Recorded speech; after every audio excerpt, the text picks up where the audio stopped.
Hello, this is Robert Watkins with Kings and Priests Unlimited, and welcome to Extreme Results, the #1 scripturally based business and finance program in the world. Your life is getting ready to change.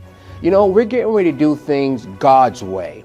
Most of us have tried to succeed in business and finance the world's way, but now it's time to do it God's way. Why God's way? Because there's more than 2,350 verses on how to handle money, how to save it, how to invest it, how to leave it for the next generation, how to buy real estate. It's all right there. The answer is not in the world, it's in the Word. So Bank of America doesn't have it, and SunTrust, whatever your favorite bank, they don't have the answer. The answer is in the Word. And so we're going to give you practical and actionable information to change your life, both from a career standpoint and in your finances. So here's our premise. I understand that a dream without resources is a nightmare. So why am I doing this? Because I know you have a dream. And here's what I understand, that a financially educated person is a financially healthy person. So I'm going to do everything I can over these next several sections to make sure you have the money you need, the relationships you need, and have the focus you need to do what God has called you to do. So how do you use this program? It's very simple. It's you watch these videos, there's PowerPoints, I give you tests, I give you a lot of homework, but at the end, you're going to have exactly what you need. And also, you can scroll through the entire system. Maybe if you just want to talk about 8 streams of income, or how to retire early, or how to buy real estate, or how to leave your finances for the next generation, you can just scroll through to make sure you get just the information and revelation that you need. I'm Robert Watkins, and let's get started with Extreme Results, the #1 scripturally based finance and business program in the world. Now let's talk about multiple streams of income. Now, where did I get this from?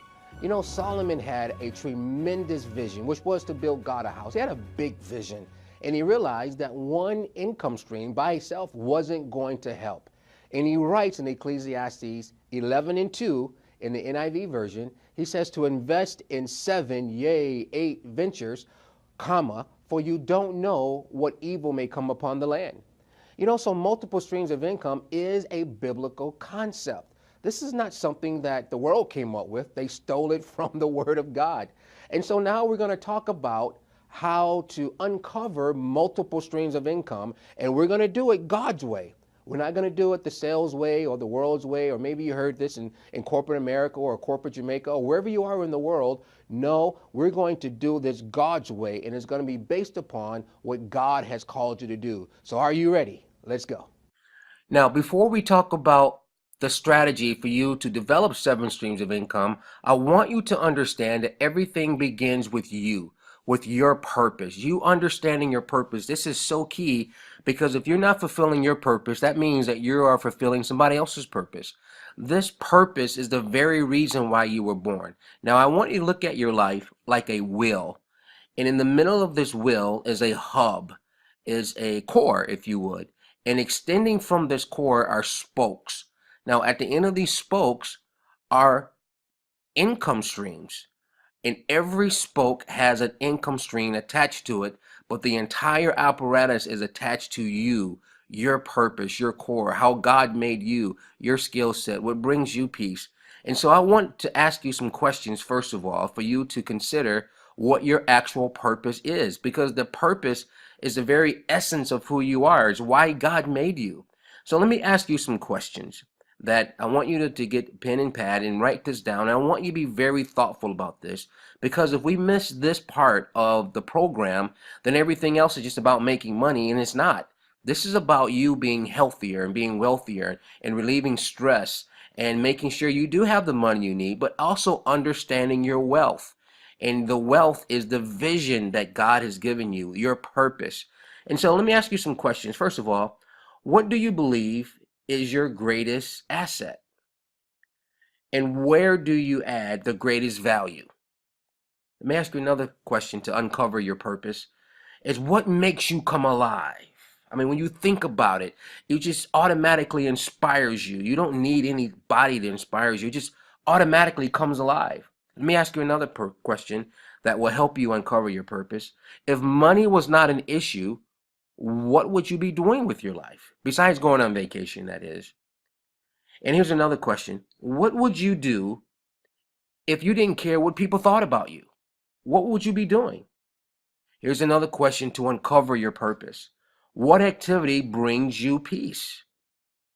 And here's something else I want you to think about. What gives you energy? Just when you think about it, just gives you energy. Even when you're in the shower, you just think about it and just gives you energy. It's just a natural energizer. This vision, when you think about it, it just makes your endorphins just be released in your brain and causes energy to come over your life. Well, what is that? And here's something else I want you to think about is what makes you angry about the world? That's a clue to your purpose. Another question to uncover your purpose. What makes you happy about the world? And here's the last thing I'll ask you on this. If you could teach 3 things to your 8-year-old self, what would those 3 things be? Those are things that will help you uncover your purpose. Now, once you understand your core, your purpose, now, like for example, in my life, I am to help resolve issues for people in the area of business and finance through teaching. So attached to my core are things like writing an ebook, which I'm going to show you how to do, speaking and webinars, kind of what I'm doing now, affiliate marketing. I'm going to show you how to make money from affiliate marketing, referral fees, natural born business, GoFundMe, which you must make money online. I'm going to show you how to do that. And hobbypreneur, taking something you're already doing it. You just need to monetize it because you're doing it for free because it brings you happiness. But notice now, every one of these streams of income is attached to my core. And the same thing for you. All of these income streams must be attached to who you are and how God made you. So this doesn't feel like work. This is not a struggle. This is something that comes very easy to you. That's why it's very dangerous, because it comes so easy to you. Sometimes we could take it for granted. So let's get started to talk about the first income. And the first one is this: write an ebook. Yes, you have a story to tell. There's something that you went through. Maybe it was hellacious, maybe it was fun, maybe it was difficult, maybe it was negative, but you have a story to tell. And once you write the story down into a book format, that's going to generate income for you. Now, let me show you how to write your ebook. It's very simple. What is the topic? What is the one thing you're most passionate about that doesn't require any research? Well, that's your title of your book. Now, what are the 10 things you want people to know about that title? Well, those 10 things, that's your chapters. And you start writing chapter 1. And now, here's what you need to do, because I know what you're thinking. You're thinking, I don't have time to do this. Well, commit to 4 pages a day. Maybe 2 pages in the morning, 2 pages at night. And I guarantee you, within say 2 months, you're going to have your manuscript. Then you find somebody in your church to actually create a graphic. That's your book cover. And here's the real magic. Then I want you to go to Amazon.com, and under self-publishers, I want you to publish your book. All the instructions are right there. You can look like a best-selling author along with the big boys. You can look right there. And then when you go online, you can go on Facebook, you can go on Twitter, you can go wherever you want to go on social media and start promoting your book. And so instead of going on Facebook to talk about Cheerios that nobody really cares about, you can talk about your book. And before you know it, you have a stream of income based on something that you're already doing. Now, here's a second stream of income.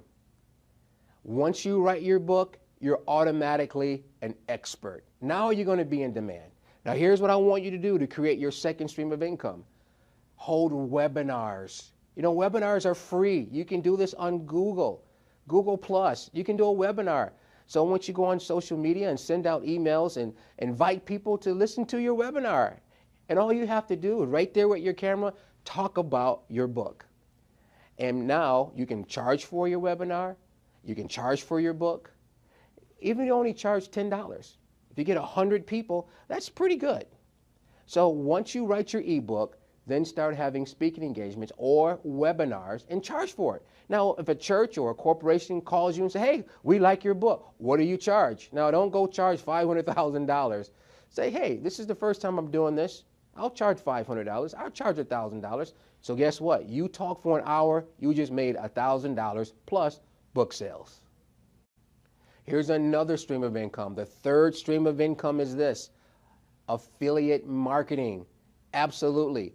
That means this: you create a website and you go to another party, another company, another author, somebody has a product or service, and you advertise their product or service on your website. Now you may be thinking, I don't have a website. Well, you can go to Wix.com, Wix.com, and create your own website.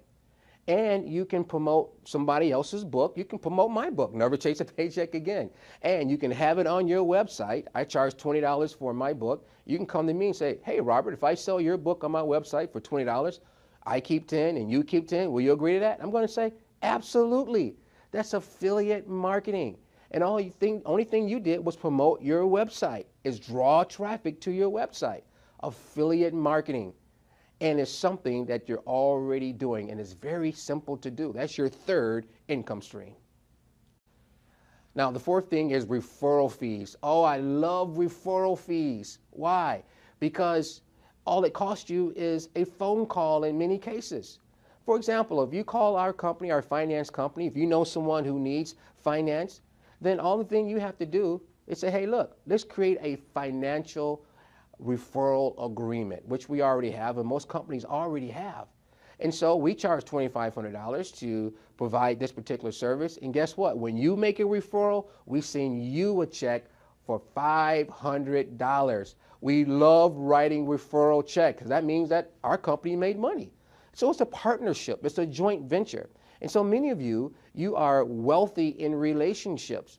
So what you're doing is matching someone's product or service with the company's products and service. You bring them together, and guess what? You make money. But here's the great thing. Only thing you did was make a phone call. The company did all the work. So your fourth stream of income is referral fees. Now here's your fifth stream of income. See how simple this is? Your fifth is a natural born business. By that I mean, they're just something that just comes natural to you. Some of you cook chicken. Some of you, you may cook, liver. You may cook something there is a need there. Some of you may sew. You may have a consulting firm. You may help naturally coach people. All of those can be monetized. There's something that comes very easy to you. You know, sometimes we take for granted things that come easy to us. But here's what I want you to see. What problems are around you? Because something that comes very easy to you is really solving a problem.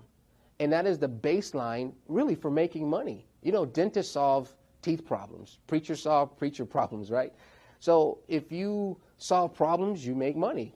Lawn care people solve lawn care problems. So, but I submit to you, if they didn't solve any problems, they wouldn't make any money. So there's something that comes very easy and natural to you. Then let's start talking about how to monetize that.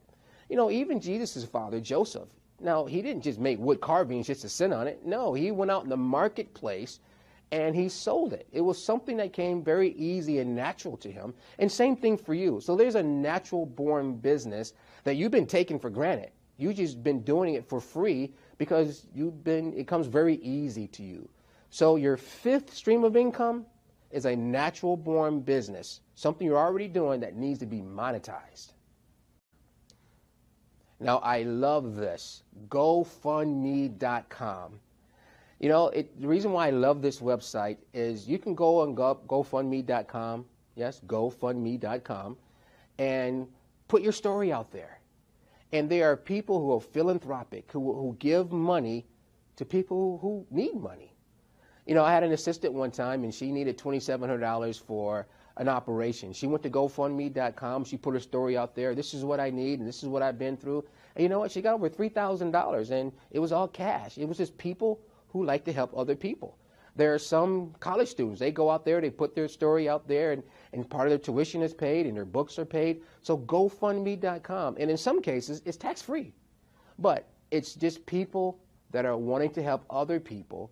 And that's a great way to make money.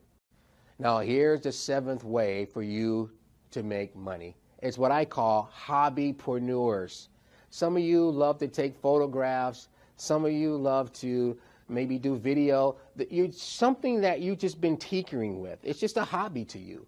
Well, that hobby can turn into another stream of income. And if you notice, all of these things that I've been explaining to you and getting you to do and be actionable, they're things that doesn't require any money. It's just something you already love to do. Why? Because they're all attached to your core. They're attached to who you are.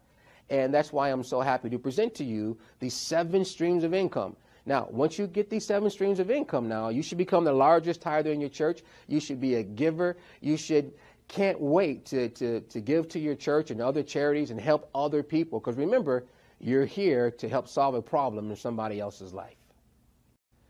Now, let's talk about you owning land. Now, why is this so important? Well, first of all, land is valuable because God is not making anymore. And 8 times in the Old Testament, God says to possess the land. And I love what Leviticus says. God says, don't sell the land because it belongs to me and to my descendants. So God said, possess the land. Then he said, don't sell it once you own it. So let's talk about how you can own real estate. Right now, the real estate market is hot. Everything is on sale, especially in America. If you're watching this here in the United States of America, it's on sale. And in other parts of the world as well. Canada is on sale. A lot of countries are on sale. The real estate is on sale. And so now is the best time for you to own real estate. Why real estate also? Because it's something that you can hand down to your children and children's children. So with that premise that God commanded you and he commanded me to possess the land, he also commanded that once we possess the land, don't sell the land. And we know that we should hand that down to our children's children. Let me give you some strategies on how to own land. Now, I know what you're thinking. I don't have the credit score. Listen, you're not your credit score. I don't have any money. Listen, you can buy real estate with no money. Well, why do I love real estate so much? Well, first of all, because God made it. And number 2, because it is residual. You can own a duplex or a quad or an apartment complex. That is residual income. Why do I like residual income? Because your bills are residual, right? So you might as well have residual income. If you don't have residual income to cover your residual bills, well, you're going to be in trouble financially. So I'm going to give you some strategies, some very simple strategies for you to start owning real estate. And because every king is known by the land that he owns, and I've never seen a broke king, and I believe that you are a king. So let me give you a few strategies for you to own real estate. And thank you again for watching Extreme Results. Here's the first one. First strategy is what I call the duplex strategy. Absolutely. You know, wherever you are in the world right now watching this, there's a duplex somewhere. I don't necessarily like just buying a single family home as an investment property. I like duplexes. A duplex is kind of two houses coming together under one roof. So you can buy a duplex maybe here in Atlanta or Detroit or New York or wherever you are. Maybe not New York, but maybe in South Florida or maybe Utah. You can buy a duplex for like $80,000. Now guess what? You can buy the duplex, have a family move in on one side, and guess what? You can move in on the other side. And guess what? They pay you rent. And it pays for the entire facility. Guess what? You live rent-free and almost mortgage-free. That's a great way to get started. I call that the duplex strategy. Many of my friends have done that before. And you don't have to be a college student to do this. And if you are a college student, this works out well for you. If you're just starting off in life, buy a duplex. You can call our company. We can help finance your first one or go to the bank or get your credit score where you need to go. But make sure you get a duplex. And that duplex strategy will help you buy the next duplex. And you do that again with the next duplex, then the next one, then the next one, then the next one. And guess what? You're now building wealth, and your portfolio is going to be massive, and your net worth is going to go through the roof. But here's the thing I really love about it. They're all paying you monthly rent. Now, here's number 2. Now, this involves commercial real estate. It requires a little bit more faith, but I think you can do it. I call this the Walmart strategy. You know, some years ago, I was going to buy an 88,000 square foot Walmart facility in Douglasville, Georgia. And I called Walmart in Bentonville, Arkansas, and I talked to the director of acquisitions. And I asked them, well, how much money will it cost me to buy that building? You know, Walmart was there, and they moved out of that building, and they moved down the street. They built a super Walmart.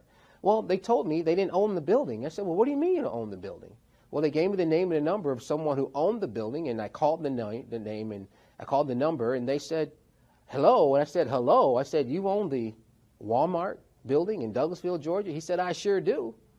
I said, well, I'd like to buy it. He said, well, I'm not selling it. I said, well, why not? He said, because God told him not to sell it. And I said, well, can I lease it from you? He said, you can, but you have to talk to Walmart. I said, well, how does that work? He said that Walmart signed a $385,000 per month lease agreement to lease the land from him. I said, wow.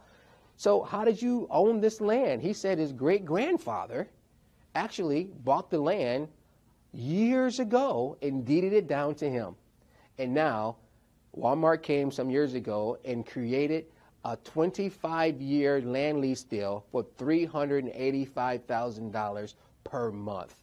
Well, that is scriptural, and this guy happens to be Jewish, so he understood the Old Testament, and that's where they got the strategy from. They got it from God, the same thing I'm giving you right now. So you can own a piece of land, just make sure you keep paying the taxes on it, and one day, maybe Target or a grocery store or some commercial development or maybe Hyatt or maybe the Ritz-Carlton will come and build on your land. So instead of you selling the land, you can lease the land and receive the same thing that this gentleman received. I call this the Walmart strategy. And here's another strategy for you. It's called the bank strategy. You know, even banks now, from 2008 to 2012, there were a lot of foreclosures, and there are a lot of bank-owned property now where banks have taken possession of these properties and they're just sitting on their balance sheet, waiting for someone to come snatch them up. You know, in many cases, they may have a house on there that's worth maybe $200,000, and maybe you can walk in there and pay 50% of that. And sometimes even lower than that. And sometimes they'll just say, we'll give you the bank note. Well, you just pay us a monthly note. Same thing as with the owner finance. Well, you can negotiate with the bank and say, well, what if I gave you $500 per month? Will you allow me to be on title on this piece of property? And in some cases, they'll say yes. Now, you go out and get someone to pay you $1,500 a month in rent. That's a win-win-win situation. And guess what? Your net worth has also grown. You know, as an entrepreneur, you should always try to maintain a good credit score. No, you're not your credit, but the bank pulls your credit because they want to determine your character. And so once you get to a 690 or 700 credit score, you have more options. Even with our finance company, we finance people up to $150,000, and maybe we can do the same thing for you. But it gives you more option. And now you can joint venture with a bank. You can joint venture with hard money lenders. You can joint venture with private investors. But once you find a property, you want to analyze this property. You can go online and you can figure out how to analyze it. How much money will it cost to buy the property? How much will it cost to rehab the property? And then maybe you have to spend a little bit of money to advertise the property so you can get a renter in there. And so you can always make sure that you have enough options while you are personally guaranteeing this particular strategy to make sure you get into your next investment property. Now, this is what I call the owner finance strategy, is that someone owns a piece of property that you want, and maybe you don't qualify from the bank. Well, how about you just talk to the owner and maybe have the owner to finance it for you? Well, he gives you a note. So if you find a piece of property you like, let's just say it's $25,000, and he is charging you, say, maybe $500 a month. Well, you get a renter in there that's paying you $1,500 a month, and you pay him $500 a month. The standards are lower. In most cases, he's not going to pull your credit. He just want to know, are you going to pay me every month? And the answer to that is yes, because you have a renter in there now. And so it is now in the best interest of that owner to make sure that you are pleased, because you're the one paying that monthly note. Because without you, it's just sitting there empty. So don't be afraid to do an owner finance type of deal. Welcome back. This is Robert Watkins with Extreme Results. And right now we're talking about how to get financed. You've heard me say before that a dream without resources is a nightmare. But let me give you a scripture so you know that what we're based upon, our financing strategy, it is based on the Word of God. In Psalms 112, verse 3, it says this, that wealth and riches shall be in your house, and his righteousness endureth forever.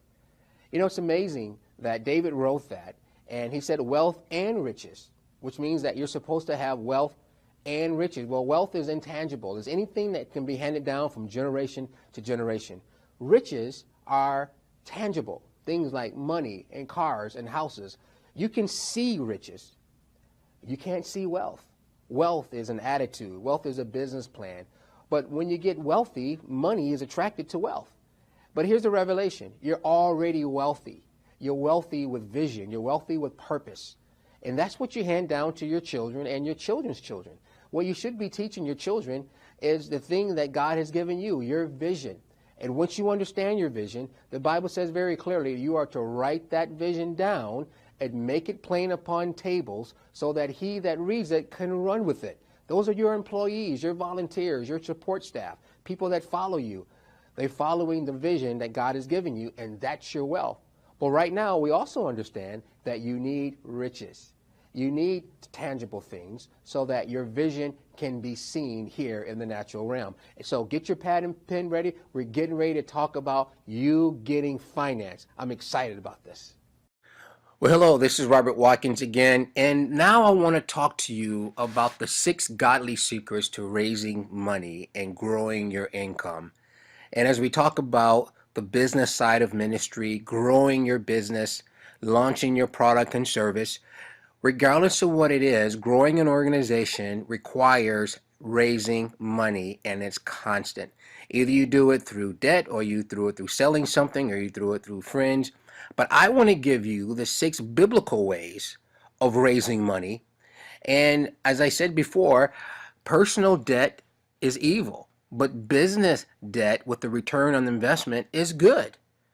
And so I want to make sure that you have these 6 secrets. And before I do that, let's talk about what money is.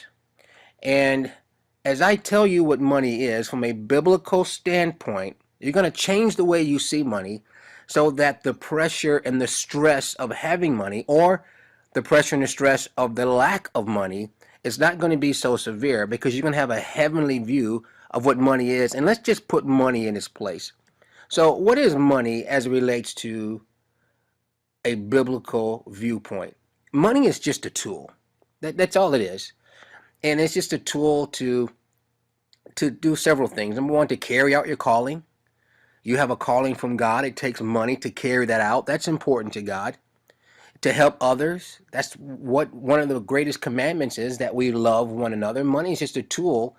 You know, if you have 1,000 tools or $1,000, you can reach thousands of people. If you have millions of dollars, you can reach millions of people. If you have billions of dollars, you can reach billions of people. And so money is just a tool to reach people and to help people. And to invest. The Bible talks a lot about investing and getting a return on investment. You know, there are more than 2,350 scriptures on how to handle money, how to grow it, how to raise it. So none of this is new. It's all of our answers are not at the local bank. Our answers, financially speaking, is in the Word of God. Professionally speaking, it's in the Word of God. And money is just a tool. You know, if you didn't have a lawnmower and you own an acre of land, yeah, you can take a pair of scissors and go out there and try to cut the grass, or you can have the right tool, a lawnmower, and go out and cut it. Money just helps you to be more efficient. And money is also an amplifier, which means whatever's in your heart, it will amplify what's in your heart. If evil is in your heart, you'll use your money for evil things. If goodness is in your heart, you'll use your money for good things. So the Bible didn't say money was evil. He said the love of money is what's evil. Money is there to enjoy. Ecclesiastes 5:19 says that prosperity is for your enjoyment. God wants you to enjoy it with your family. He wants you to enjoy vacations and enjoy yourself. He doesn't want you to walk around like you've been sucking on lemons all day. So money is also a test. God uses money to test your faithfulness, to test your character. Even the bank does this. The bank pulls your credit for one reason only, to test your character, to see if you didn't pay your bills in other covenants. If you didn't pay your bills according to other contracts, and they're probably not going to give you any bills. It's going to be very difficult for them to approve a $300,000 loan if you couldn't take care of a $100 loan. And so God uses the same thing. We're going to see in the scripture a little bit later where God says, if you have been faithful with money, then who can trust you with the true riches? So God does use money to test your character. And how you handle money does affect your relationship with the Lord. God also uses money to test your faithfulness over other people's things. In Luke 16:12, God says, if you have not been faithful to that which is another man's, who can give you that which is your own? God said, I can't trust you with your own business if you want to be faithful over another man's business. And as I said, money is used by God to test your character. Money is a testimony. Absolutely. We are to live a God-honoring lifestyle of generous giving through our tithing, through giving to charities, through helping other people. It's a testimony of God's goodness in your life. No, with or without money, you're still going to get to heaven. But God uses this as a testimony to move forward. So money is a tool, money is a test, and money is a testimony. So let's just put money in its proper position, because for a lot of us, money becomes the center of our lives, and it just shouldn't be. Money is just used for those three different things. So let's move on a little bit further, and I'm going to show you how to raise money the biblical way. Let's first of all also decide and discuss that money is a spiritual issue. Jesus said in Luke 16:11, if you have not been faithful with the use of unrighteous mammon or money, who will trust you with the true riches? Now, the true riches he's talking about here is not money, it's not things, it's not a house or cars. So he says you have to be faithful with the things that you have. The true riches is the power of God. It is the wisdom of God. Wisdom is to know what to do when you don't know what to do. That comes from the Holy Spirit. Those things are the true riches. You can't see true riches. It's intangible. But God says, in order for me to give you what's intangible, you first of all have to be faithful what is tangible. And so we want to make sure that you are faithful and make a decision. I'm going to be faithful to tithe off of the $50,000 I make a year right now. Because how you handle money does affect your relationship with the Lord. So money is not a financial issue. It's a spiritual issue. So the lack of money is not a financial issue. It's a spiritual issue. And so that's why we have to put money in its proper place before we continue on. So money is a spiritual issue. As I said earlier, there are less than 500 verses on prayer, less than 500 verses on faith, but more than 2,300 verses on how to handle money and possessions. So money is a spiritual issue, and we should go back to the Word of God to discover how to raise money. Now, why is having good credit important? Now, I want to talk about, first I talked about money. Now I want to talk about credit, and then we're going to talk about raising money.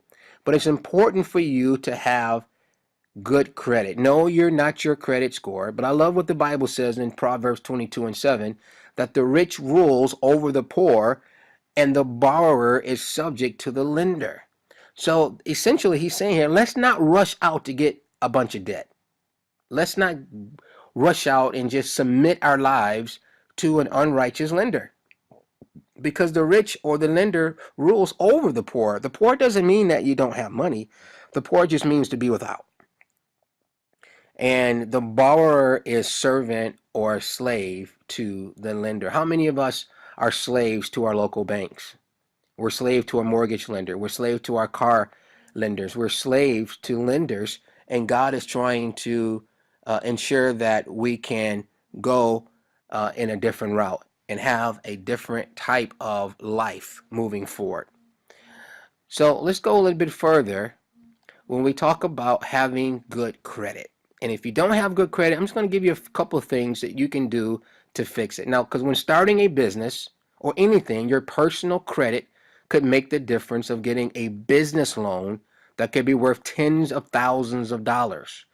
Now, in this environment we're in now, you used to be able to get a business loan based on stated income. Essentially, You just say how much you make and somebody give you a loan. That's not the way it is anymore. Banks and investment bankers, they want to have somebody on the hook. Somebody needs to personally guarantee this. So your FICO score does matter. So how is your FICO score measured? How is it determined? Now, here's a chart that you can take a look at, and I'll have this as one of the resources in this particular section, and that your payment history matters. That's the first place they go. And 35% of your FICO score is determined by how well you pay your bills. So that's why you need to make sure that if you're going to be late on the bill, let your creditor know. And sometimes they'll give you grace and they'll give you mercy and they'll say, okay, we won't report it because you got ahead of this thing. But your payment history counts. And then the amounts owed count. So if you maxed out your credit cards, your score is going to drop because you've maxed out your credit cards. And most people don't realize that your credit score is not based on your just how much money you make. It's based on how well you manage the credit you have.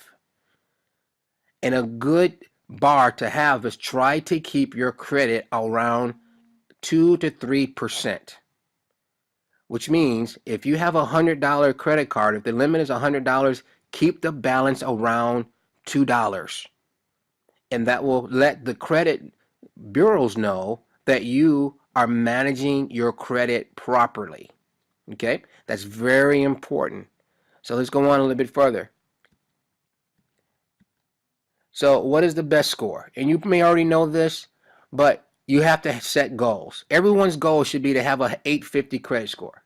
That should be your goal as an entrepreneur. Is a 850 credit score. Why? Because it gives you more options. And you want to stay solvent. We have another section here on how to stay solvent. So let's set a goal of 850, which means you have to pay your bills on time, which means you got to manage your credit, which means you have to be intentional about this on a monthly basis. I remember one time I was getting ready to buy a piece of property, and I was late on a car payment, and we went on vacation, just left, and I paid it on the 31st day. And because I was late one day, beyond the 30 days, my credit score dropped, and it took time for my credit to heal. So how do you repair your credit? I won't spend a whole lot of time on this, but essentially bring your spending in line with your income. Repairing your credit starts with you. It starts with your spending. That's where it starts. It starts with your spending. You know, I tell people all the time, when you're trying to lose weight doesn't start at the gym. It starts in the kitchen. So let's go with the root to the fruit. Let's deal with the root, and the root of it is spending. And I'm going to give you a plan to make sure you know and understand how to cash flow your life. But first of all, bring your spending in line with your income. Here's a strategy. Number 2, get on a spending plan. Notice I didn't say budget. People don't like the word budget. And then control conspicuous spending, impulsive spending. Control that. Matter of fact, get rid of impulsive spending. If it's not a part of the plan, just go without it. Examine your motive for making a new purchase. You need to ask yourself, why do I need a new house? Why do I need a new car? Why do I need a new pair of shoes? Is it just to help to maybe, show off for somebody else? Keeping up with the Joneses, keeping up with my neighbor? No, that's the wrong reason to make a purchase. And then Proverbs 12:15 says to seek godly counsel. There's safety in the multitude of counsel. Surround yourself who are smarter than you financially and ask them for advice. And if it lines up with the Word of God, then perhaps seek the right advice. What my experience is, a lot of people seek the wrong counsel. If you hang around 9 broke people, guess will be the 10th one. But the opposite of that is, if you hang around 9 wealthy people, some of that is going to rub off on you. So surround yourself with people who are smarter than you. So that's a strategy, a 5-pronged strategy for you to help repair your credit. So now that you understand the purpose of money, you know how to ensure your credit is that is pleasing to God. Let's talk about the 6 godly secrets to raise money and grow your income. Boy, I'm excited about this. Well, number 1, you have to create a wealthy mindset or wealthy environment at home. This is very important because if you don't have agreement at home, then it's going to be very difficult. And this is another resource I'm going to have in our section here. But these are 10 things that you should talk. If you're married, talk it over with your spouse. If you have children, talk this over with your children and come to these commitments. And these 10, I call these the 10 commandments of wealthy living at home. And the first one is, I will live within my means. And so if you guys would just come over and just go through these 10 things, I guarantee you, you'll start to have a wealthy environment. Now, a wealthy environment, why is that so important? Because it's important that we're in agreement at home. Because if you're married, if you're out trying to save money and your spouse is out spending money for shoes or a new car or a new suit or a new dress or a new tie, then it's going to throw things off. So let's get on one page, and I would suggest to use these 10 things, these 10 commandments of wealthy living at home, to bring everybody, the cat, the dog, the house, everybody, grandmama, big mama, them, everybody on the same page financially. And if you do that, I tell you, you guys will begin to live in harmony. And the first one is, I will live within my means. I will maximize my income potential through education, training. I will effectively manage my credit and debt and tax obligations. I will save at least 10% of my earnings. I will use home ownership as a foundation of building wealth. I will devise an investment plan for my retirement and children's college education. I will ensure my entire family adheres to a sensible spending plan. I will support the creation of a small business.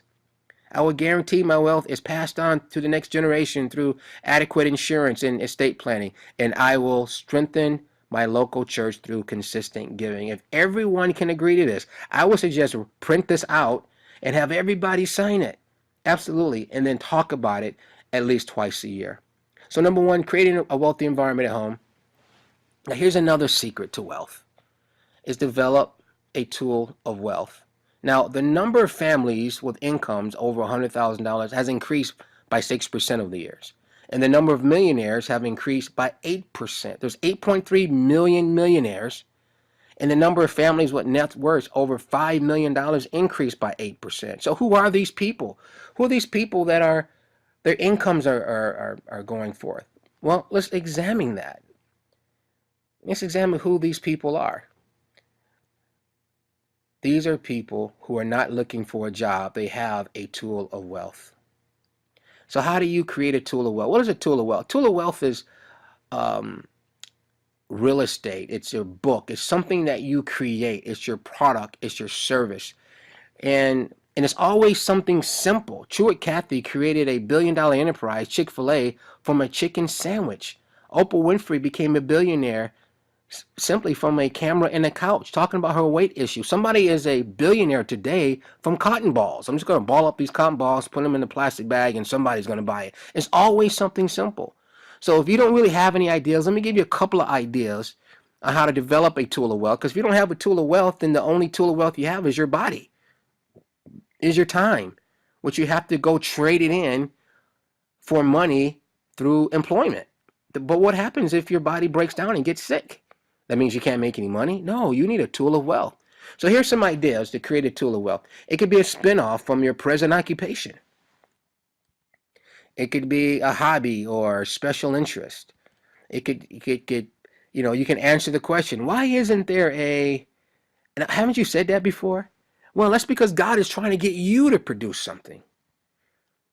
Maybe it's a new way to use an ordinary thing. Maybe you can use anything and just make it into something else. That is called entrepreneurship. A new way to use an ordinary thing, but you need a tool of wealth. I don't care what it is. You just need to produce something and sell it. Make sure it solves a problem. Make sure it adds value to people's lives. Make sure it improves people's lives. Now you are putting yourself in a position to raise money. The first thing I said, number one, is make sure you have an environment at home of wealthy living. And then number two, develop a tool of wealth. Here's another secret. Make savings automatic. I love what Proverbs 6 and 6 and 8 says. It talks about the ant. And then it says, consider the ant. Go to the ant, you sluggard or lazy person. Consider her ways and be wise, which having no guide or overseer or ruler. This ant doesn't have a coach. He says, provideth her meat in the summer and gathereth her food in the harvest. So if we look at the ant, they're constantly gathering and they're taking initiative. So the third thing I want you to do is understand that wealth is built in increments. Now, here's how you can cash flow your life. It's what I call the 10-10-10 plan. Give 10% to your savings account, give 10% to God through your church or ministry, and 10% in investing in yourself. If you do this on a monthly basis, in 6 months, your financial condition will change and you'll have more than enough money to invest in your business. And you're doing it without debt. I call it the 10-10-10 plan. 10% to your savings, 10% to God, 10% in investment. Why do I say that? It's because 10% to your savings means that your net worth is naturally going to increase. 10% goes to God means that God is going to bless you and God is pleased with that. And 10% in investment in yourself, that means that you are investing in yourself and in your future. Now, you may say, well, I can't give 30% away of my income. Well, what you might need to do is lessen your life. What you may need to do financially, you may need to step back your life. And so for 6 months, go on a spending fast for 6 months and do the 10-10-10 plan. And I guarantee you, you'll have enough money to at least start doing your business. Now, here's another one. Become known as a problem solver. So you need to ask yourself, what problems can you solve better than anyone else based on your current talents and skills and your time? See, you're either going to be known for the problems you solve or the problems you create. Now, in business, there's only one way to make money, and that is by solving a problem. Everything you buy is to solve a problem or to bring pleasure. But solving a problem is the number one way. If you look at dentists solve what kind of problems? Teeth problems, right? Lawn care people solve what kind of problems? Lawn care problems. So I submit to you, if they didn't solve any problems, they didn't make any money. And then the types of problems you solve determine the type of money you make. The reason why dentists make more money than lawn care people, because anyone can solve the lawn care problem. Most people. So the more specialized problem you solve, the more money you make. But you don't want to become known for solving one problem better than anyone. And if you do that, that will put you in demand and people will want to do business with you, invest in you, and help you financially. So what problem can you solve? Here's number 5. Develop 7 income streams. I did a whole teaching on this. And so this is a commandment from God in Ecclesiastes 11:2. And I'm not going to go through this. You need to go back and look at this. But it says to invest in 7 ventures, yea, 8, for you don't know what evil may come upon the land. 7 income streams outside of your natural job is a key biblical mandate for you raising money the non-debt way and the non-worldly way. Here's number 6. Treat your money like a business. Make purchases that have a return on investment attached to each dollar. You see, I don't spend money on anything unless there's a return on investment. If I don't even buy a pair of shoes unless I have a speaking engagement. So if I have a speaking engagement, it pays me several $1,000s, then maybe I'll spend a couple $100 on a pair of shoes. But I see money as a seed. And every dollar I spend, I need at least $5 back. See, money makes a great employee, but it makes a terrible boss. That's why I look at my money as a business enterprise. So these are 6 secrets, 6 godly secrets for you raising money. And I know God's way may not be the quickest way, but it's the surest way. And guess what? There's nothing like having equity in your business. That's money you don't have to pay back. That's money that's not attached to debt. That's money just says that as my business grows, my value grows and the equity grows, and I can keep my investors happy.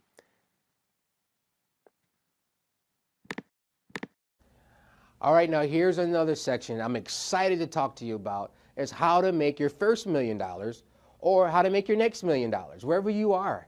You know, I love what the Bible says, that God has confounded the wise with simple things. You know, Truett Cathy, who started a little company called Chick-fil-A, he became a billionaire off of a chicken sandwich. Oprah Winfrey, you know who she is. She became a billionaire with a camera and a couch. Something simple. You know, someone is a billionaire today from balling up cotton balls and putting in a plastic bag and said somebody is going to buy it. You know, you probably have cotton balls there at home. Well, it's the simple things that confound the wise. There's something that is simple that is already in your life that will lead to billions of dollars. And so I want to talk to you, first of all, before you make billions of dollars, let's talk about how to make your first $1 million. And I'm going to give you 3 or 4 ways for you to uncover this. And they're going to be things that you can put in action and get fruit from your first $1 million. I hope you're ready for this. Okay, here's number 1. Never stay where you're not valued. So I'm giving you this system to make your first $1 million, which means now you have to know your worth. You have to know that you're more than just maybe a janitor or a customer service rep or a lawyer or an accountant, so much more. That's why Jesus said, greater is he that is in you than he that is in the world.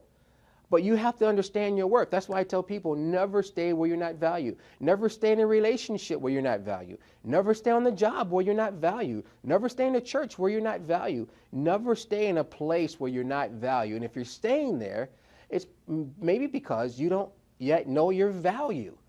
Your value comes from your understanding of your purpose. You're invaluable. You're cherished. And so you have to understand that you have value to offer the world. And only you can put a value on that. Because if you bring that to a job or to someone in the world, they're going to say, well, we're going to value your life at $30,000. Or we're going to value your life at $100,000. Are you kidding me? You're worth more than that. And then they're going to say, well, we'll let you know what kind of house you can buy and what kind of clothes you can wear and where you can take your family on vacation and how much debt you're going to have. And guess what? If you're late for work, we're going to take it all away. No, you're much more valuable than that. But you have to understand your value first. So first of all, never stay where you're not valued. Now, here's the second thing you need to do to make your first $1 million or your next $1 million, and is this. Don't focus on $1 million. Focus on 1 million people to serve. That's what you should track. Yes, absolutely. The reason I'm doing this right now, I'm trying to reach 1 million people. Absolutely. If you reach 1 million people, eventually $1 million will follow you. But if you spend your whole life being consumed with, oh, I want to be a millionaire, oh, I need $1 million, then, you know, you're going to stress yourself out and be like me, bald-headed. You don't want that, right? So focus on finding 1 million people to serve, which means now you need to be service-minded first. So whatever it is that you do, whether you're flipping hamburgers or you know, you're moving product or you're mowing grass, it doesn't really matter. If you will find 1 million people to serve, eventually your $1 million will show up. But if you spend your life being consumed with money, it will eat you up and eventually stress you out. No, no, no. What I'm looking for is 1 million people to serve. 1 million people to serve in my finance company. 1 million people to serve in my ministry. 1 million people to serve through extreme results. Because if you find 1 million people, you'll find the money that eventually will find you. Now here's really where you need to focus in on, and that is this for number 3. In making your first $1 million or your next $1 million, you need to build a system, a cash flow system. Every wealth builder has a system. It can't be you just out going from transaction to transaction. You're going to stress yourself out. It can't be you going from hustle to hustle or job to job. No, you need a system. You know, that's what the kingdom of God is. The kingdom of God is God's way of doing things. It's a system. You know, this entire universe is based on a system. God created a system, and that's how you build wealth as well. And so how do you build a wealth building system right where you are? Let me give you 3 quick things. Number 1, 10% of your income needs to go to a savings account. 10% of your income also needs to go towards giving, charitable giving or your church, but it needs to go towards giving. And 10% of your income should go towards investing in yourself. If you do that every month, 10%, 10%, 10%, guess what? Your bank account eventually is going to be blessed. God is going to bless you through your giving, and your future is going to be blessed. Now, you may say, well, I can barely save $1, or I can't save any money at all. Well, you need to lower your expenses because you don't have a system. Your system is a system of working. But what happens when your body breaks down? If you make a decision right now that 10, 10, 10, I call it the 10, 10, 10 system. 10% goes to savings, 10% goes to God, 10% goes to investing in your future, you will be at another level in about 6 months. You know, most people in their lifetime, over $1 million in cash comes through our hands. The challenge is not making money, the challenge is keeping the money. And most people don't have an income problem, they have a management problem. And so what I just gave you was a system of management. And if you do that, then you will be at $1 million within the next several years. Hello, this is Robert Watkins with Extreme Results, and welcome back. And I want to talk to you right now about hire with no money. You know, there's a difference between human capital and financial capital. And sometimes we get it mixed up. And sometimes we end up doing things by ourselves. We're like a one-man operation, and we're limited because we don't have anyone there to support us. So if you don't have a lot of money to hire someone, how do you bring someone on to run with your vision? How do you bring someone on to work for you? How do you bring someone on to support you? Well, I'm going to give you some strategies that you can do right now, and some plans and some things to think about to cast your vision so you can get competent people. You know, I love what the Bible says, that when God had a plan in the book of Acts, he said that we need people who are faithful and honorable, faithful and able. But not only are they faithful, but they're capable. And that's what you need on your team. And so teamwork does make the dream work. And you're trying to do it by yourself, and the system wasn't designed for you to do anything by yourself. Matter of fact, God created you for a relationship with him. And so now, once you get your vertical relationship together with God, now we need to deal with our horizontal relationships so that your vision can go to pass. So get ready to hire with no money. Hello, this is Robert Watkins again, and now we're getting ready to talk about how to hire with no money. And it's very difficult to do anything without people and without money. And most of us are trying to do things by ourselves. And quite frankly, the system was not created to do anything by ourselves. Even God, he created us for a relationship with him. And so God wants us to have relationships, not just with him, but also with one another. But you have to have the right people on your team. And teamwork does make the dream work. And as I said before, is that if you hang around 9 broke people, guess what will be the 10th one? If you hang around 9 people who can't contribute or are incompetent, then you're not going to go very far. You're never going to go as far as the competency of your team. You're just not. You're not going to go as far as the influence of your team. If your team has very little influence, well, your vision is going to have very little influence. And so I created this graph here, this kind of picture, and because this is how most people are living. They have this vision, and a vision without a dream is a nightmare. But they're there by themselves, and they're in God's permissive will, what God allows. So in God's permissive will, yes, God has spoken to you. Yes, you have a dream, you have an idea, you want to produce something, you want to make something happen.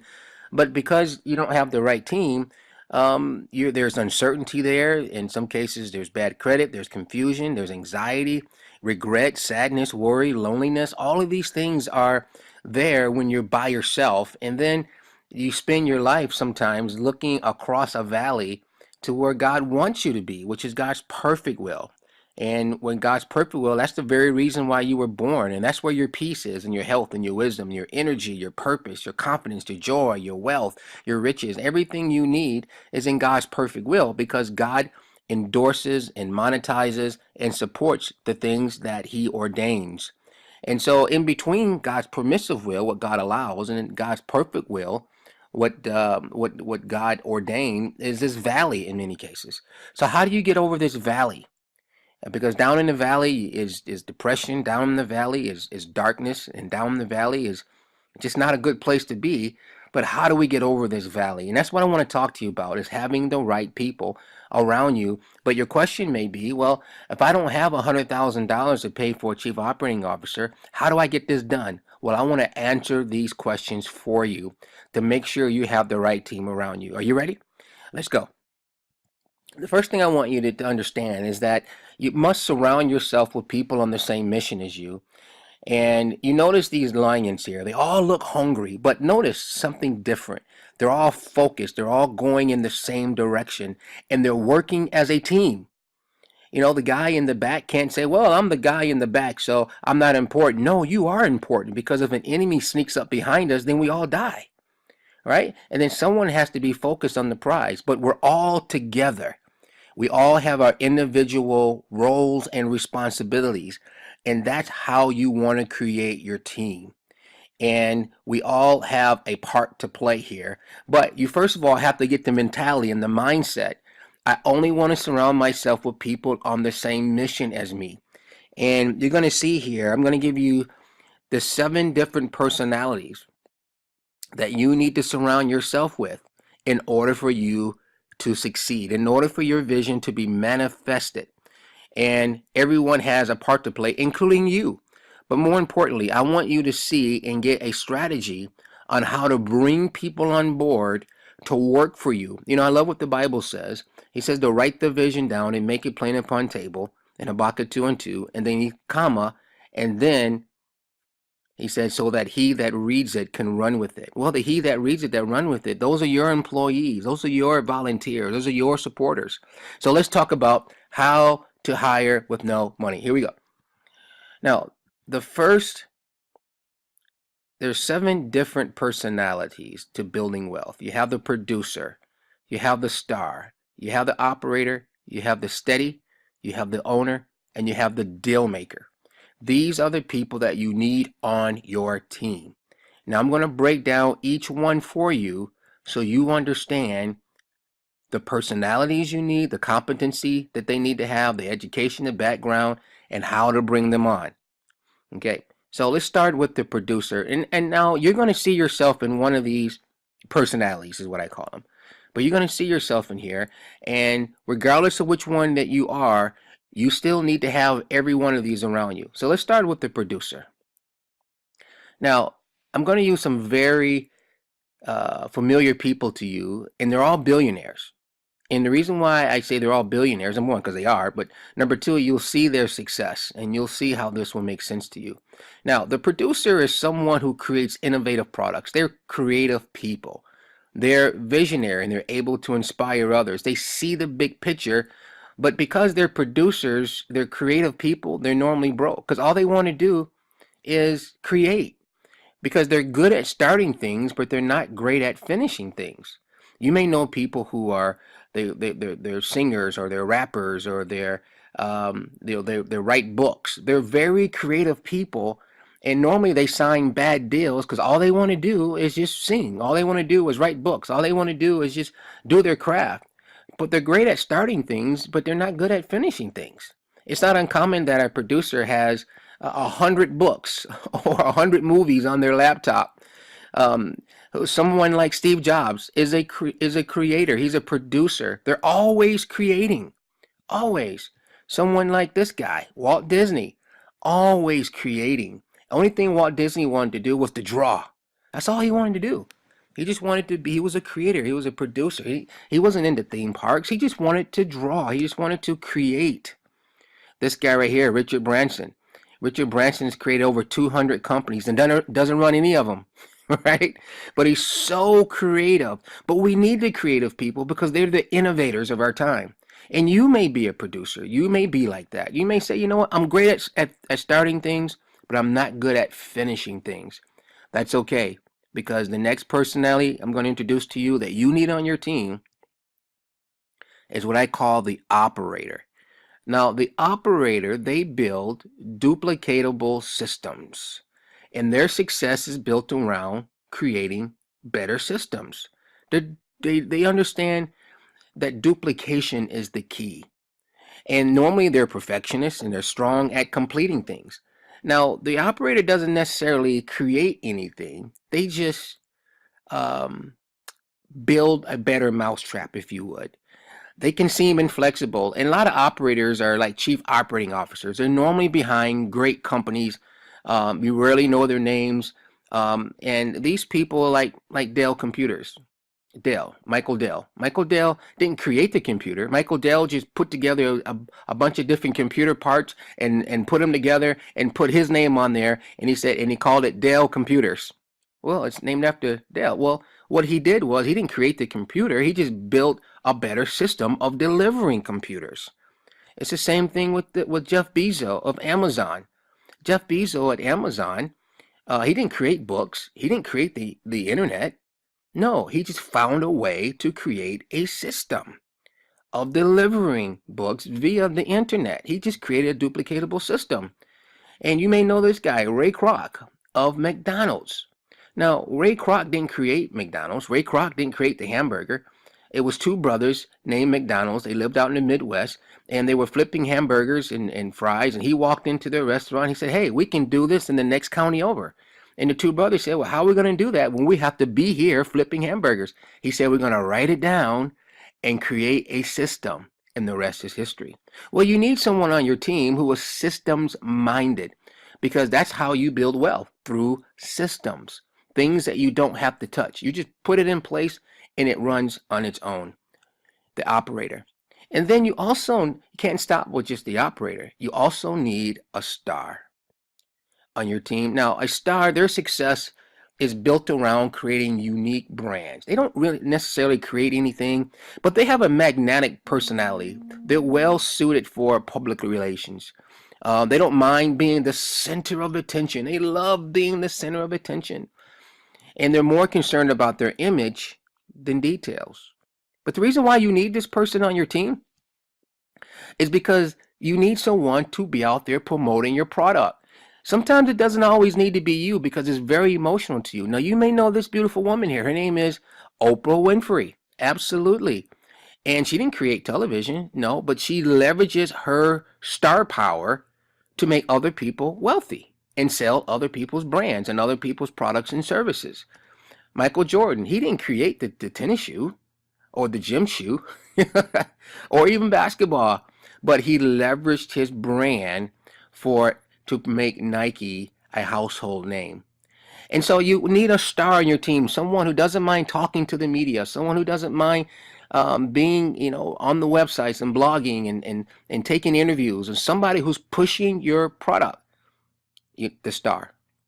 And then the next one we need is what I call the steady. Now, the steady, they build high performance teams, and their wealth strategies are based around building teams, leading teams. They spend decades behind the scenes building up networks. They're loyal to the creator, and they're fantastic networkers.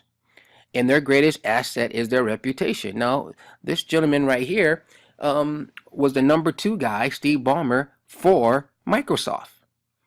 Well, Bill Gates was the creator of Microsoft, but it wasn't Bill Gates talking to these small tech companies, talking about, well, either you sell to us, we're going to put you out of business. No, that was Steve Ballmer. Steve Ballmer was the one that was creating the deals and making things happen and building the team behind Microsoft and building up the brand. That was Steve Ballmer. Steve Ballmer's become so wealthy, he was able to buy an NBA basketball team. Right? And this gentleman here, Jack Welch. Jack Welch was for a long time the chairman of General Electric before he retired. But you know who created General Electric? Thomas Edison. And so he came on and built a team around General Electric. And the rest is history. Now they're involved in just about everything. But you need someone who knows how to build a team. And sometimes that can't always be you. So you need the steady. And then you also need the deal maker. Now, these people are not emotional. They're good at connecting people with the deal. They're powerful communicators and they're influencers. They're great at building relationships. They can create millions of dollars in a moment. And they love winning. They love dining. They love wheeling and dealing. They love it. The art of the deal is what motivates them. The reason why you want someone like this on your team, regardless of their politics, the reason why you want someone on your team like this, because they're not emotional. And it can be very difficult for you as a producer or the creator to sell your product because it's so emotional. Well, these guys are not emotional. It's all about the deal. So you see Donald Trump there, and who wrote a book on the art of the deal. And this gentleman here, Rupert Murdoch, who created Fox News, and he owns a global media empire, right? He did it through the art of deal making. And so these are the people that you need on your team. And then you have someone that I call the owner. Now, the owner controls cash flowing assets. These are people, they're like real estate landlords, right? They go out and you need real estate. They actually help you plant your flag, and their wealth creation is around controlling cash flowing assets, right? They're risk adverse and they thrive in tough times. And these people control absolutely tremendous amounts of assets. The gentleman on the right here, it's J.D. Rockefeller. Now, J.D. Rockefeller didn't own the oil. He just controlled the contracts to the oil. You see, a landlord doesn't necessarily own the property. Sometimes they go to the bank and say, well, bank, you own this property here, and it's costing you $1,000 a month. If you allow me to control this asset, will you allow me to pay you $1,000 a month to control this asset? They say, yes, great. And then you go out and they get someone to live in that piece of property for $2,000 a month. So they'll keep $1,000 and pay the bank $1,000, and everybody's happy. Now, does the landlord own that property? No, he's just managing it. And same thing with J.D. Rockefeller. He didn't own the oil. He just had the contracts to manage it, and he profited from it. And so you need someone on there who thinks like that as well. So these are the people that you need to have on your team, and you need to write down a compelling vision. Now, one of the reasons why a lot of creative people struggle because they're talking to other creative people, or they're talking to other producers. And so if you're broke and you're not moving, you're talking to somebody else who's broke and things are not moving, then you're going to be in the same pot. But if you cast your vision to these 6 people, I guarantee you your team will begin to flourish. I guarantee you now when you talk, you said, hey, how can we duplicate this? The operator will absolutely understand it. When you go to the star, how can we promote this? He or she will absolutely know how to promote it, and on down the line, because everybody knows their role and they're all focused on one thing, your vision. Teamwork does make the dream work, and who's around you is important. And I believe, God, that you will have the right people around you so that your vision will speak loud and spare not. I look forward to learning more about your vision. God bless. Hello, this is Robert Watkins, and now I want to talk to you about how to make money online. And I love this. And half of our business comes from making money online and using social media and using email correctly. And there are some tools, some etiquette rules that we need to follow to make money online. Everybody I know who is successful are making some amount of money online, and you need to understand that as well. This next generation, they're not opening up real estate, leasing companies. They're doing business online. They're spending most of their time online. And so we can't be afraid of this, especially if you're in your late 30s or 40s or 50s or 60s. It's not too late for you to understand how to make money online. So I'm going to show you how to do that and give you some strategies and some plans to make sure that you make a lot of money online this year. And I think you can do it. Hello, this is Robert Watkins again, and now we're getting ready to talk about how to make money online. And I love making money online because it's the most simplest, easiest way to make residual income because you're doing it right there on your computer in many cases. But we need to understand some of the basics of making money online. And one of the areas is affiliate marketing. And I'm going to talk a little bit about how to make money on YouTube and Facebook. And I'm not going to go too in depth because I just want to give you baseline understanding of how much money is being made online on a monthly basis, and the money is absolutely staggering how much money people are actually making from taking pictures and posting videos and posting small ads here and there, and billions of dollars are being paid every month. But I want to give you just a basic understanding of what it takes to make money online, and then later on in extreme results, I'll go into a little bit deeper as it relates to Facebook ads and YouTubers and what does all that mean. But I don't want to confuse you. So I just want right now, I just want to give you some basics, and these basics will be enough to start generating some money. And again, the reason why I like online marketing and online affiliate marketing and online residual income, because you can do it at home, and there are some people who are working at home right now online, and they're getting paid a lot of money. Now, making money online is absolutely fun. Right now, over $3 billion are annually paid just to bloggers and website owners. Just people who are basically, being a blogger is just writing about your life, whatever you think is interesting, and you're posting it. And you're a blogger. That's it. But how does bloggers turn the things that are interesting to them, how they turn it into money? We're going to talk a little bit about that. And website owners. But these are the two basic foundation things that you need to start making money online. And we're going to talk about how to create a YouTube account as well as a Facebook account, which you probably already have, but you're probably not making money from it. But a staggering $3 billion in affiliate marketing fees are paid just to bloggers and website owners. And what a lot of savvy internet marketers have known for a while is that affiliate marketing is great because the startup costs are so low and the income you generate can be mind-blowing. So affiliate marketing just involves you having your own site and sending traffic to your site, and you're getting them to either click on a link to click through to another advertiser site, or to buy a product on your site that is owned by somebody else. But starting your own affiliate marketing company is super simple, and I think you can do this. Now, affiliate marketing can be done on a part-time basis, and many are successful just by putting in just a few hours a day. So, but how successful you are is based on the amount of money that you set as a goal. And here are some baseline things that you need to have to get started in affiliate marketing.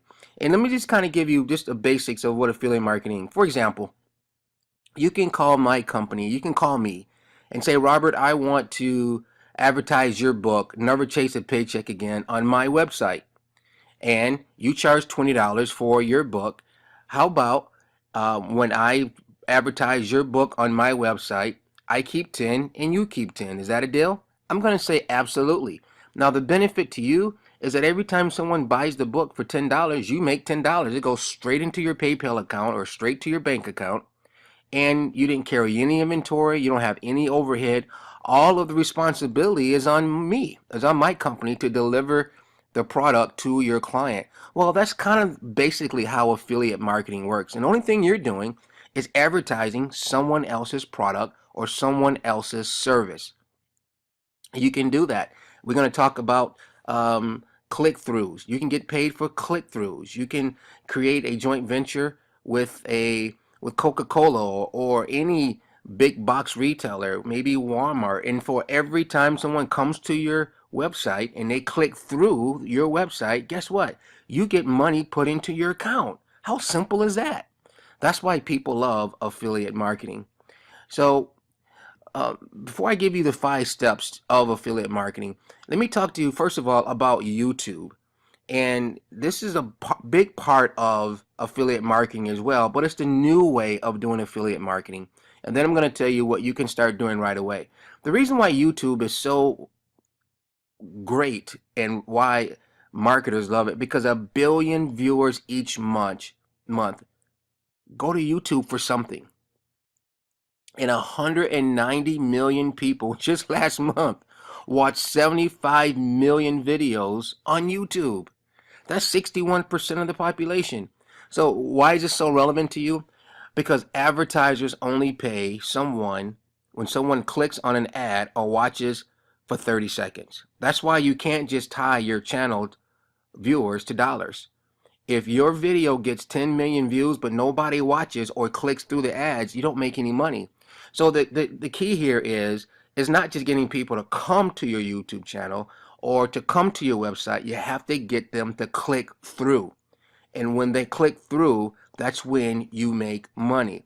Now, there are hundreds upon hundreds of people, and I dare say thousands of people that are making 50, 60, $100,000 or more in affiliate marketing. So let me give you a case study moving forward here. There's just this was done. This was a case study in the New York Times, and I just want to kind of go through this with you. It was an interesting study that a YouTuber, her name is Ogla K, and she has 5 different YouTube channels, and she stars in all of them. So she has about 1 million subscribers to her YouTube channel. Now, the reason why this is interesting, because as a full-time YouTube content creator, she says she earns $130,000 per year. Okay, that's about $10,800 per month, $10,800 per month for each of the last 3 years. But she posts at least 20 videos per week and earns money through a combination of advertising, sponsorships, and merchandising. So when she goes on YouTube, she's not just posting for the simple fact of posting. Now, she may look kind of silly here in this tutu, but she understands her market, and she's just posting. That's all she's doing, spending a little time posting 2, 3, 4-minute videos and put it on YouTube. And guess what? Advertisers are attracted to her site, to her YouTube channel, because she has so many subscribers. Now, she doesn't make money just for views. She makes money when they click through her YouTube channel to the advertiser. Then that's easy money for her. And for that, she makes about $130,000. And can you do this? I think you can. Absolutely. And you just have to provide either entertainment or something that's interesting to people or something that people need, or you're solving a problem. Maybe you're entertaining them or bringing them pleasure or making them laugh. But whatever the case may be, you need to understand what your people need. And as a result of that, I tell you, you're going to make money. Now, she's doing better than most cable channels on TV. Most cable news channels don't get 1 million people looking at their program all at one time. So this is the new way of making money, and so you're going to have to learn how to master what is free. Remember that, write that down. Master what is free, because that's what we're talking about. And I just gave you one situation here on YouTube, and there's something that's called AdSense. And you may or may not know that Google actually owns YouTube. And what you do is create AdSense, and what you're doing is connecting your video with advertisers. And when you go on and post your video, what you do in the tag, you just tag the type of people that are coming to your site, and advertisers will find you. But you have to get those subscribers up. So let's go on and talk a little bit more about affiliate marketing. That's a little bit about how to make money on YouTube. And if you have a Facebook account, you want to make sure that all of your social media points them back to one area, which is going to be the first thing that you need to make sure that you are making money online. You need to create a website. Now, I know that sounds very simple, but many people simply don't have it. And the first thing you need to do is go to Google or GoDaddy.com, and I would suggest to reserve your name. If your name was John Smith, you need to go get johnsmith.com, johnsmith.org, johnsmith.source or .business or .whatever. There's a lot of different dots now. And if .com is not available, just get whatever is available and create a website. And then you need to go to, now that will cost you probably about $9. And then, but here's the good thing. If you go to Wix.com, Wix.com, you can create a free website. And it's super simple. All you have to do It's just, and they have pictures out there. If you don't have pictures, if you do have pictures, that's great. If you're not a graphic artist, that's great as well. They have graphics right there at Wix.com. You can open up a free account and it's free. And I love it. I have a couple of Wix websites and they all make me money. But you have to create a website. And one of the things on Wix.com, you can actually start a blog again for free. And it shows you how to do it. It's super simple. Whatever you like. If you like cats, start blogging about your cat. If you like lawn care, start blogging about your lawn care. But make sure when you blog that you're actually providing value to people and you're solving problems. As you write your stories, if you like reading books, if you like whatever's interesting to you, start there. And you'll attract the following because social media is actually powerful, but you have to start there. Now, once you get a website, the next thing you need to do is then decide the product or niche you want to offer. Affiliate marketers help companies and entrepreneurs sell everything from jewelry to cell phones to houses. Choose an area that you're familiar with and that you're passionate about, that you have some enthusiasm about, learning. And before you know it, the money will start rolling in. Now, what you want to do, if you love making dolls, then call a doll manufacturer or call those that doll houses or who make doll houses, but call them and say, hey, listen, I want to advertise on my website, advertise your product on my website. They're going to be like, wow, that's great. The reason why they're going to agree to that, because they're not paying you up front. They're only paying you when they click through your site to their site. And then that's when things get interesting. But decide on the product or service you want. And then number 3, to be an effective affiliate marketer is find products to promote. Now, many affiliate networks exist to connect merchants with affiliate marketers and their customers. And that's really why this works. Now, if you don't have time to do this, you can go to clickbank.com. You can go to ejunkie.com. You can go to pay.com. And these websites have a lot of products that are looking for affiliate marketers like you. Commission Junction is actually another popular site that you can go to find products that are already ready, just waiting for you to come and just say, hey, promote our purses online. And then Google AdSense, which doesn't require your involvement, but can result in the sale. And Google AdSense, the reason why that's good, because it helps create traffic to your site. And so I will go to Google AdSense to learn a little bit more about them as well, because they will actually place ads on your website. You don't have to do anything. You just contact them, open up an account, give them your website, and they will place ads on your site. So when people come to your site, they click on it and you make money. It's great. Now, let's go a little bit further here. Now, once you find products and services to promote, then you want to start an affiliate site content. You want to start launching site content. Now, there's 2 ways to create site content, because content is key. Because when people are searching on Google and on YouTube, when they're out looking for stuff, you want the search engines to be right up there and see your website on the front page of their search. So, but there's 2 ways to do this. Number 1, through resource sites. Now, the reason why this is important, because resource sites find you by you writing articles and blogs. So if you're writing an article on how to keep your cat clean, right? If that's what you are interested in, or how to wash dishes in 30 seconds or less, whatever is interesting to you, you'd be amazed what people search for. You want your article and blogs to be right up there, because number 1, you're going to be seen as an expert. And number 2, they're going to click through on your blog.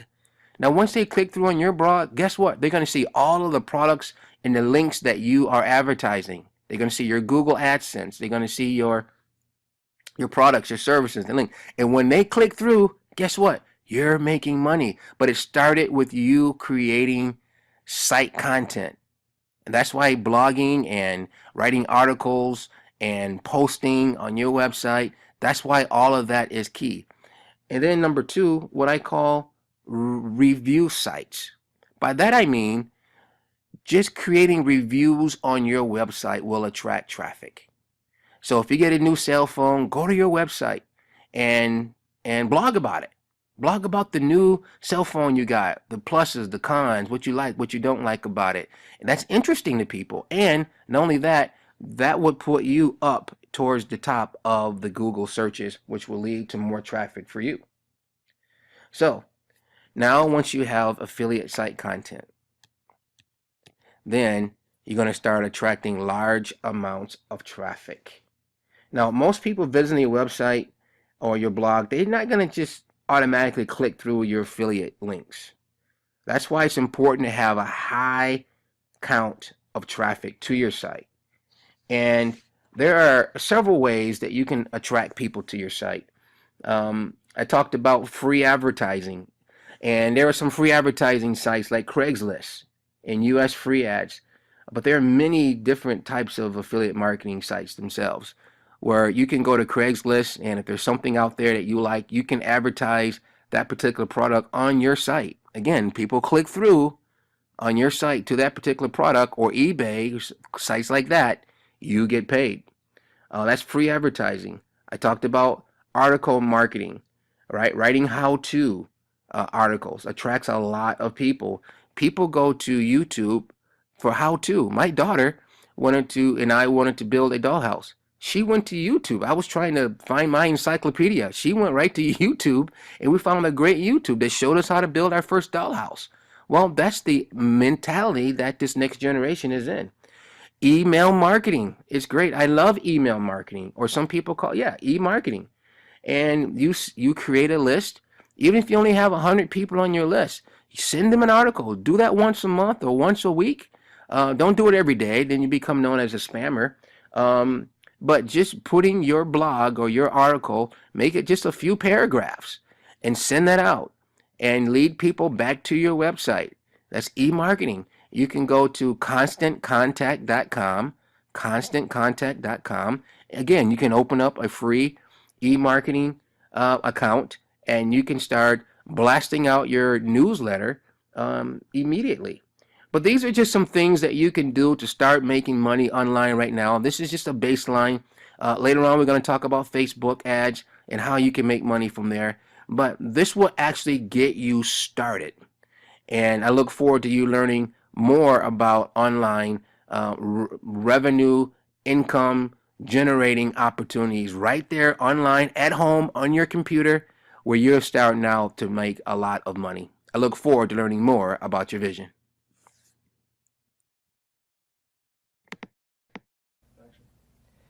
Hello, this is Robert Watkins, and welcome to Extreme Results. And right now, I'm going to talk to you about the 17 sales strategies. You know, if you're in business, if you're not selling, you're not really in business. And what model are we following here? We're following the model of Jesus Christ. Now, you may ask, well, what did he sell? What was his products and services? Oh, Jesus had products and services, all right. He was selling us a relationship with the Father. He was selling us healing and the Word of God and the Holy Spirit. Oh, he had a lot of heavenly products and services, and he's still closing people today. And so you as an entrepreneur, you as someone who wants to expand their life from a business and finance standpoint, you need to have a product of wealth or a tool of wealth.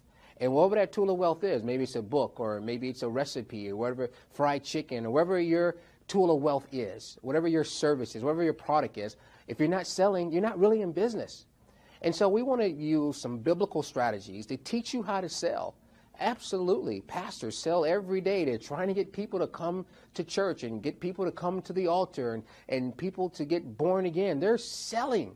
And so we can take that same type of modi operation and use that to sell our products and services. So I want to introduce to you 17 sales strategy. Yes, I'm turning you into a salesperson who knows how to close business, because if you're not closing, you're not really in business.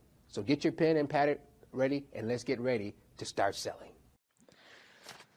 Hello, Robert Watkins here again with Extreme Results. And now I want to talk to you about something that is very important in any business or even in a nonprofit or ministry, or whether you're selling a product or service or any tool of wealth that you're using to bring to the marketplace, and that is negotiation.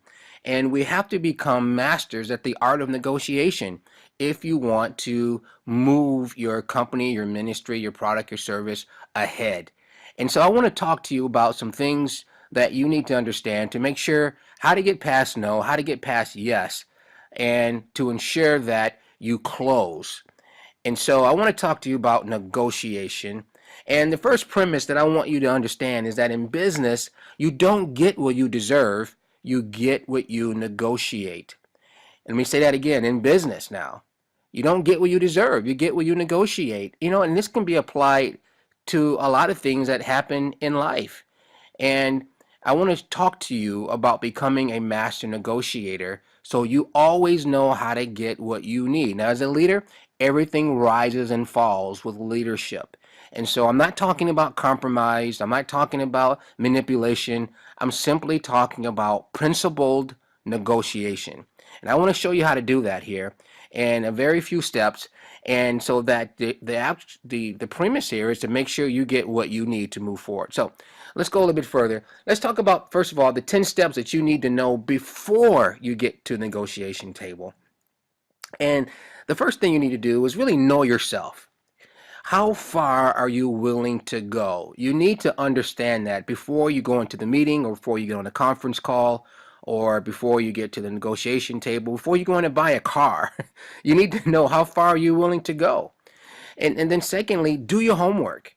There's no excuse for you not knowing who you're dealing with, or how far you're willing to go on a price wise, or how far you're willing to go in negotiation. But then you need to know the industry. If you're trying to buy a new car, or you're trying to buy a washer and dryer, if you're trying to do anything, who are you negotiating with? What is important to them? You need to understand that and do your homework. And then number 3, you should always practice. Practice makes perfect. And by that I mean anticipate what you think the other party thinks you want. And so don't allow them to get the upper hand or leverage you based on your greed or your lust. Banks are really great at this. They know you want the new house, and they'll say, well, just sign right here for $150,000 for your new home and pay us back $750,000 over the next 30 years. Well, they're already anticipating that you are so enamored with this house that you're going to make an emotional decision. No decision that you should make should be emotional. It should be based on principles. And so for that, so you don't get emotional, practice. Sometimes you may have to practice in the mirror about what you're going to say. So again, in business, you don't get what you deserve, you get what you negotiate. And even before then, you need to really begin to understand, how am I going to build trust? Because people do business with people whom they trust. So prepare to honor your commitment and always tell the truth. There is no scenario in which you should lie. None. And lying is just going to erode the trust. And so you want to make sure that you are in a position to build trust even before you get there. And then here's something that we all need to work on, including myself, and that is be prepared to listen. Focus on them, not yourself. Active listening is what I call it. Being involved in the moment and taking notes and shaking your head up and down and asking good questions. All of those things are active listening, and it's going to help you in your negotiation and to get to a yes. Here's number 6. Move beyond positions. By that I mean prepare to uncover your interests, not your position. So if you're already going in with a stated position, you're going to turn the other person off or the other party off. So just uncover your interests, but don't stake a position.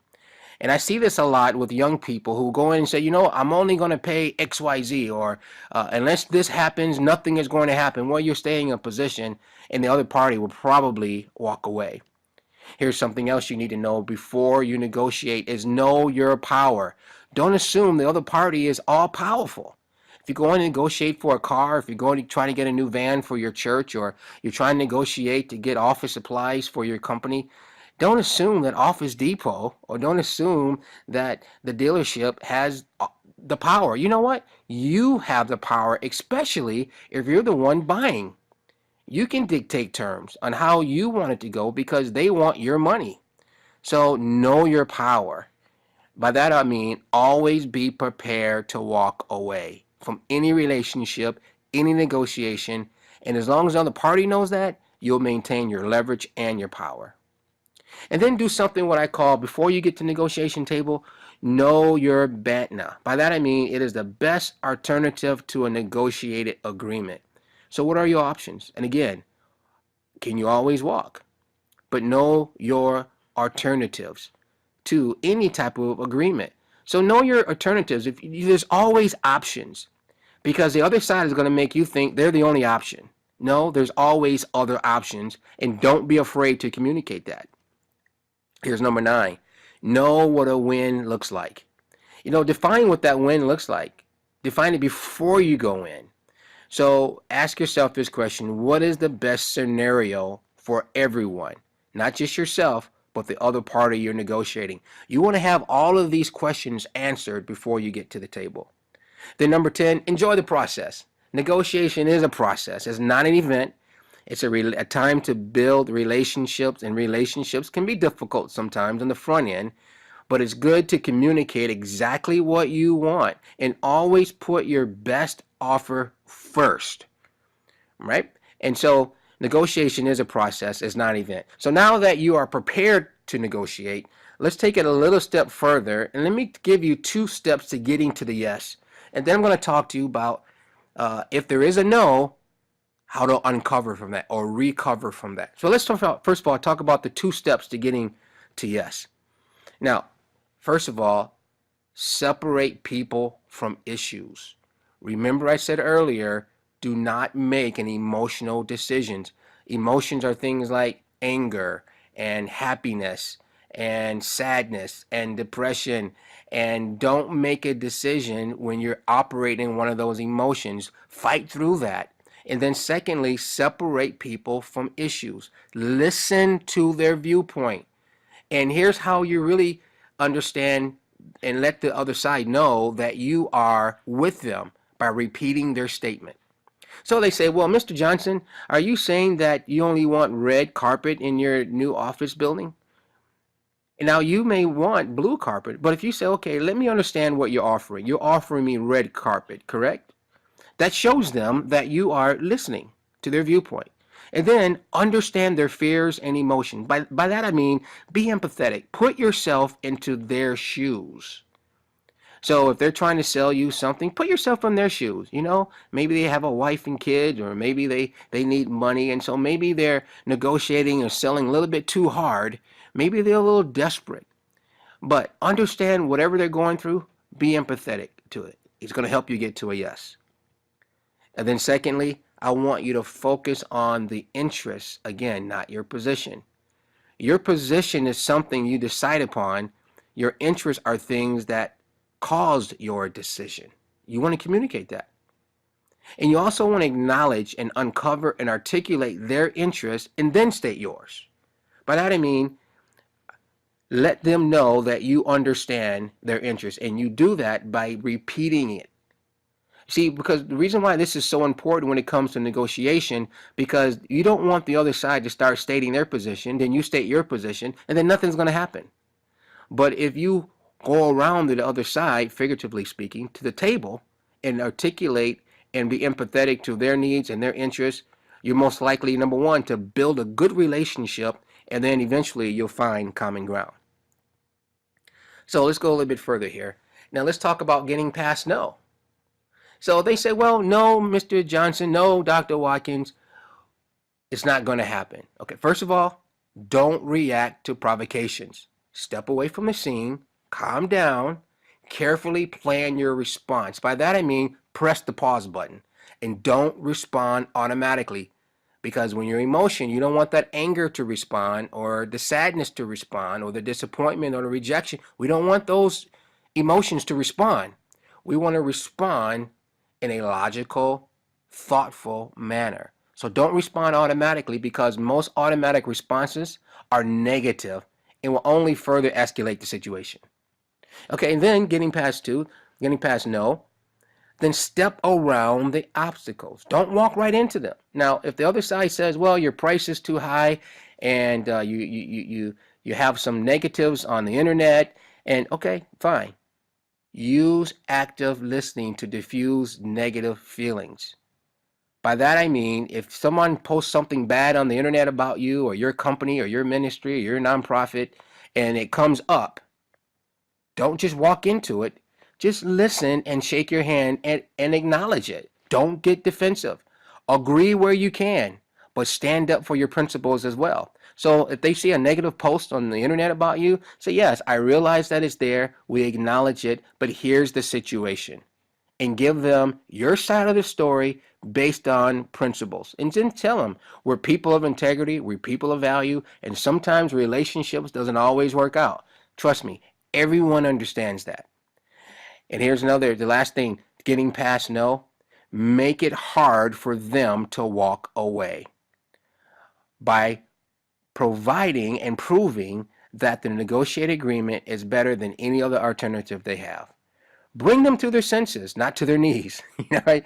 Don't crush them. Don't make them do anything. No, bring them to their senses by saying, this is the best alternative that the marketplace has to offer. Let me give you a couple other things to get past no. Simply ask the other side why. Why not? How is that fair? That's okay. Now, I know that may seem a little pushy, but if you can understand the why and understand the motivation behind the why, then you can address it to try to move beyond them, away from positional bargaining towards principled negotiation. Because obviously you both are at the table for a reason, and you guys probably both want the same thing. You probably want to make the sale, and they probably want to buy. So you have to move them away from positional bargaining towards principled negotiation, and that begins with asking them why. And then make it easy for the opponent to agree by making them an attractive offer that they cannot refuse. I see a lot of people that try to, maybe sell me something, and they just want to get the car payment made or pay their mortgage. And so they have this excessive payment, this excessive sales price. And it's like, okay, I've done my homework. I know how much a product like this costs. They make it very hard for us to come to an agreement. Always put forth your best offer on the table first. This is Robert Watkins here with Extreme Results. And now I want to talk to you about how to market like a pro. And you may say, well, where's this in the Bible? Well, the greatest marketer ever was God. Absolutely. Before there was Facebook and Twitter and MySpace and every other social media outlet out there, there was God who had a message. And God's message was that I'm sending my son into the earth.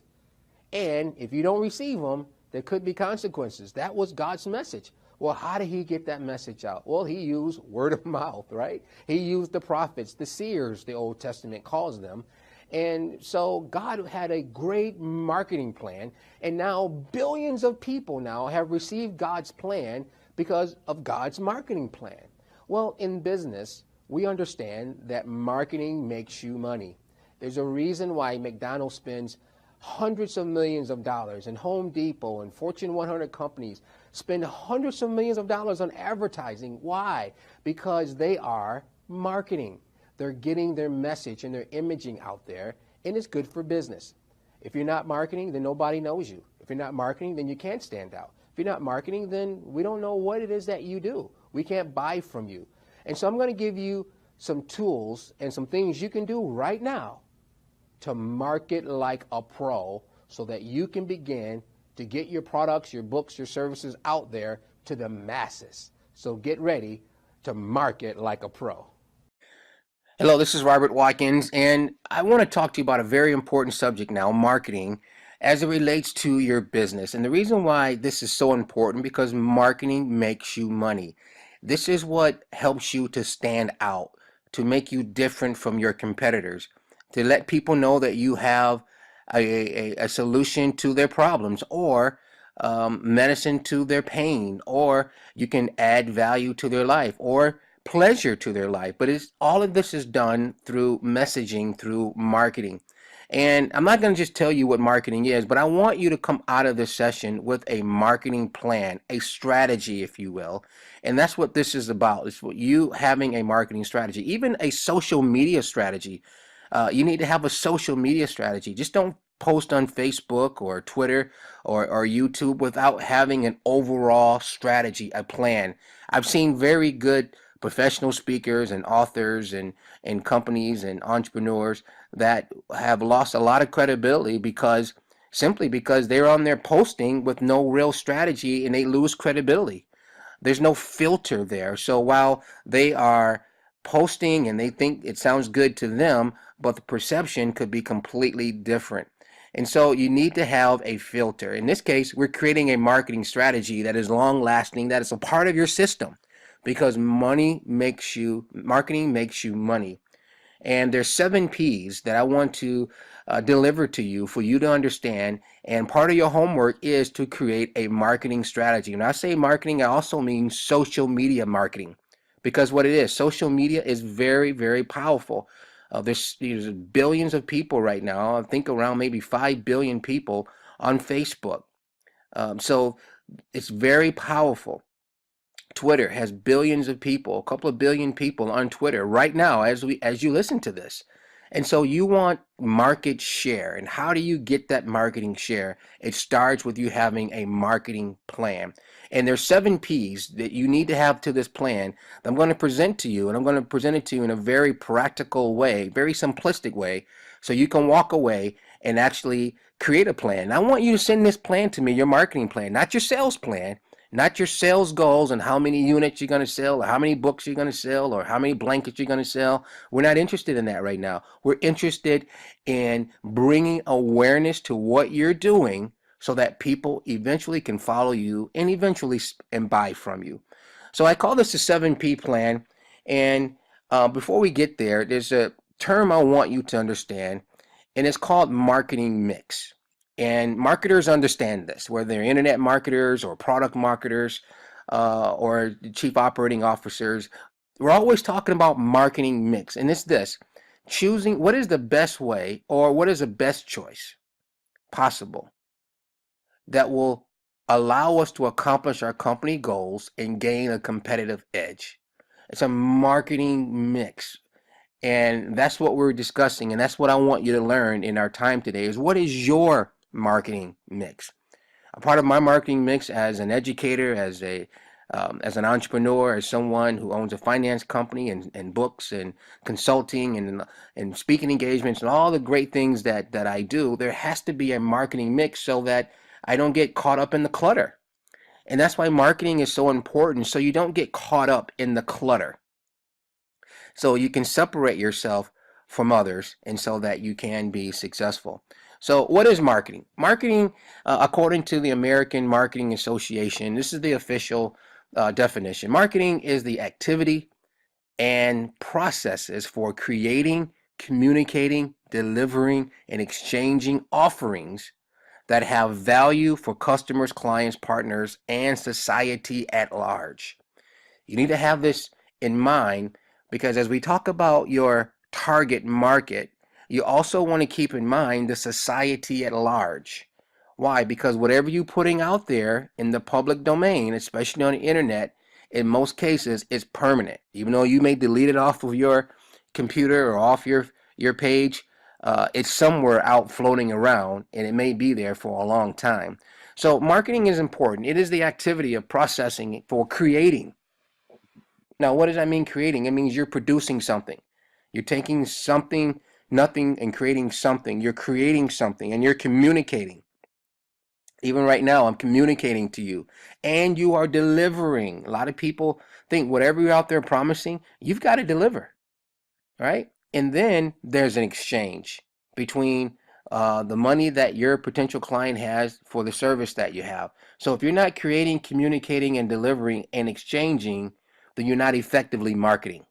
Okay, so let's go on for it. And now let's talk about how to create a marketing strategy. Now, if you need to go back and listen to this several times over, I suggest you do that because as the leader of your enterprise, you first of all have to understand that marketing makes you money. Now, let's go on a little bit further. Now, here's what's going to give you the competitive edge. The 7P plan consists of product, the place, the promotion, the price, people, physical appearance, and the process.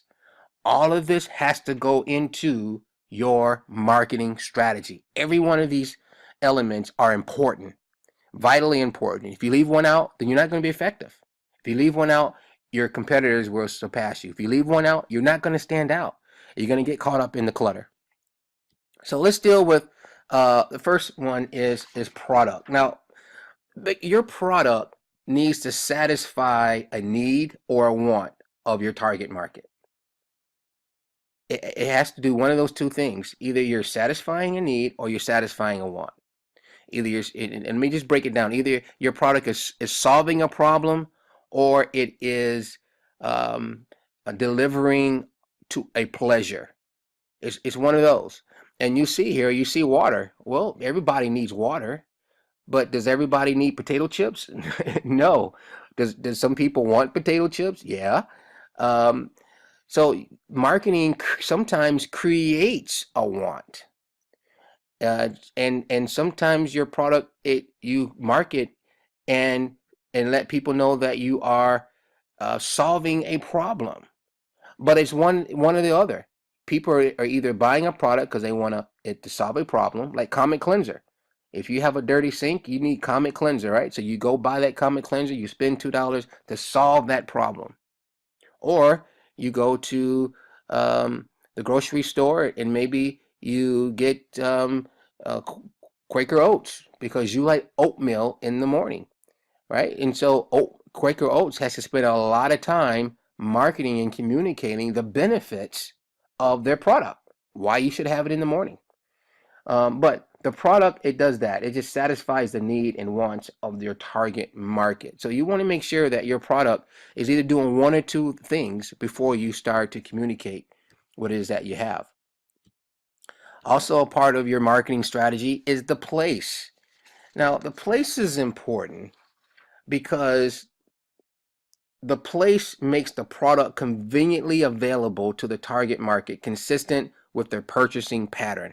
We finance people who want to be in dollar stores or create dollar stores, and we finance people who do that. And one of the services we provide is advising them where they should open up their store. And basically, it's two areas. It's either you want to open up in an area near a big box retailer like a grocery store or Walmart or Target, somewhere where when people come on the property, they're already ready to buy.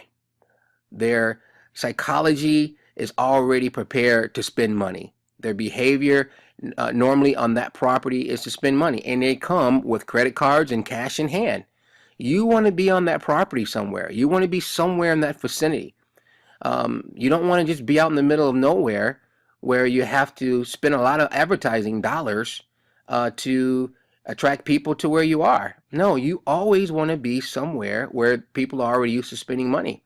I tell people who do events all the time, like we do, you want to be maybe in a popular hotel where people are used to going to, or a convention center where people are used to going for events. If you do it somewhere way out where nobody knows about, then you have to work a whole lot harder to market and advertise to let people know where you are. So you wanted to make it convenient for people to get your product. That's my point. You either want to be around foot traffic or you want to have it on your website, a downloadable product. You want to make it extremely convenient. If people have to work to find your product, they're not going to work that hard. They're just not. So place is very important, and that needs to be a part of your overall strategic marketing plan. And then we have promotion. Now, this is where I talk about promoting. Now, promotions is to build and improve customer demand, right? Promotions basically has three components. You know, what I call the promotional mix. And those three things are advertising, public relations, and sales promotions. All right. So advertising is just to inform people and persuade people that you have something that they need. Right. Public relations is to offer a positive image of the company or the brand, and sales promotion is basically you're offering coupons. You're drawing people in so they can buy immediately, and all this can be done online. I tell people all the time when you talk about marketing, master what is free. Absolutely. You need to be very intentional about what you're posting online. If you look at my Instagram account and my Facebook page and Twitter page and Tumblr, yes, I'm adding value, I'm educating, I'm trying to, every now and then I'll say something funny, but the overall thing is, here's what I'm about, here's what I'm offering, here's where I'm speaking, and here's my next event, and here's my latest book. And I'm doing that while I'm adding value. I'm doing that while I'm solving problems. I'm doing that while I'm creating a perceived need for the services and products that we offer. So there's a strategy behind it. So it's not just me on there talking about I'm about to eat a bowl of Cheerios, which nobody cares about. You need to be very, very intentional about what you are promoting. You're promoting something, and either the promotion is going to help you in your vision or it's going to repel people from your vision. But either way, you control it. All right. Now let's go a little bit further to talk about the next P, which is price. Now, price and value, you need to understand the difference between the two. Now, price is to make the product affordable to your target market and reflect the value of the benefits provided. Let me say that again. The price is to make your product valuable and at the same time reflect the values of the benefit provided. So you can charge whatever you want for your product. You can charge $5,000 to coach somebody for an hour, but does the value really equal that? And the way I answer that is, what is the return on investment? If I coach you, if I consult with you, and that's $1,500, and you end up making $10,000, or you end up opening up a new business and just creating tens of thousands of dollars for your family, then a $1,500 investment is worthwhile. But you have to determine what the price is based on the value, and it has to be reasonable. And it has to be something that people don't have to figure out. They can see it. So really what I'm asking you to do in this particular section of your marketing strategy is, what is your value proposition? What is the value that you're offering? And you may have to get some other people involved in this. Maybe take a survey, get outside of you, because I know what you're thinking. It's worth $1 million. Well, no, not necessarily. You have to get maybe, and some companies spend a lot of money doing marketing surveys, and they bring people in and they give offers, and that's why they do reviews online. They're trying to figure out what is the value in the minds of people, and it's all perception. So it can't come from you. It has to come from your target market. What are they willing to buy, and how much are they willing to spend? And then you put your price according to that. And that's very simple. But some people, they go out in the marketplace and they overprice themselves, and they price themselves right out of business. And that's unfortunate. Now let's go to the next P, which is very important, and that is people. Yes. Now, people, they are your target market. They're the target market. They are your consumers. They're the ones who buy your product. And they need to be just like these people, happy all the time. Because if they stop smiling, they're going to go someplace else. You need to know your people. You need to take surveys. You need to understand who they are, their demographic, what's important to them, what's not important to them, where do they live, how much money do they make, what is their race, what is their mix, where do they work, where do they go to church. The more intel you have on these people, the more you can customize your product and service, and the more they're going to buy from you. Because most people who will buy from you one time, They'll buy from you again and again and again and again. Why? Because they trust you. Absolutely. And these are your people. This is your target market, and you want them smiling all the time at you, just like this. And the only one way that you're going to keep them happy is by either meeting their needs or exceeding their needs, or providing a product or service that adds pleasure to their lives. So if you're not doing one of those two things, then they're not going to be smiling. They'll be smiling at someone else. So these are your target market, and you have to know this. You have to know this better than anybody, and you need to know them better than you know yourself. And when you get to that point, then you're going to be very, very, very successful, and more so. But then you know how to talk to them. You know what message and what buzzwords are going to move them. That's very key. And if you're talking to a religious group, then you understand. You need to throw in, some religious terms in there. If you're talking to a business group, you need to talk, in business terms. You talk to a technology type group, you need to talk tech, right? So, but you need to know that, and that only comes by you understanding your people, your target market. Now, the next one is the physical appearance, and this is a lovely ring, isn't it? Your physical appearance is the first distinction of your product. A product could easily be recognized in its appearance. You know right away this is a diamond ring, right? And physical appearance is very important. I mean, if you look at the Coca-Cola bottle, right, it's distinctive, it's different. And it didn't come just by osmosis. It feels good in your hands. If you look at the Apple iPhone, right, it feels good in your hands in some cases. If you look at a pillow, it's all about comfort. But the physical appearance of your product is very important. Automobile makers understand this. How it looks is very important. People are very visual. So you have to make sure that the physical appearance, even if you're selling a service, if you're in limousine service and you come and pick me up for me to go out to dinner, yes, it's certain things I want to see as an appearance. And that's very important. So you need to work on that as well and make that a part of your marketing strategy. And then lastly is the process. Now, the process of the product is essential in marketing. This determines the capability of the product to supply the demand of your customers. If you're selling pencils right now and you just started selling office supplies, if you got an order for 5,000 pencils, could you deliver? And if the answer is no, then what do we need to do to shore up the process? Now, sometimes the process and communicating the process to the client or clients or customers will help you build trust in their mind. Process is very key, and we know God is a God of process.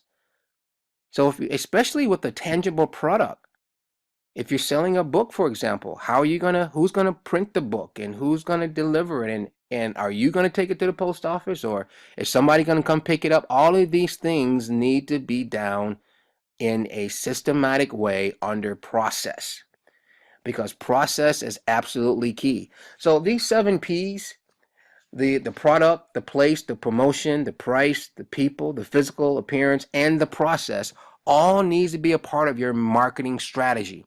Now, I'm going to put this up so you can download this, and in your executive summary and your business plan somewhere, you need to have a sound marketing strategy.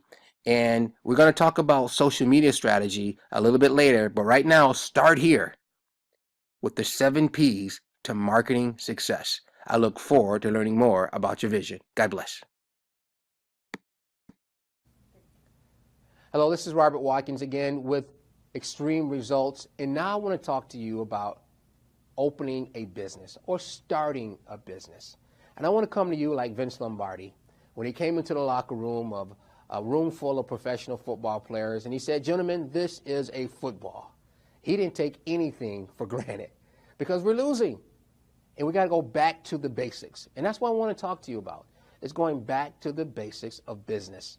If you've never handled $100,000 all at one time, you've never hired anyone, then maybe you don't know. If you haven't walked into an investment banker and maybe gave a pitch like on Shark Tank, perhaps you don't know. And so I want to make sure that you have the ABCs of starting a business correctly, because how you start may determine how you fail or how you finish. It depends on how you start. And if you start right and you grow it right, then you can end right. And so let's talk about how to open and start a business God's way and getting results.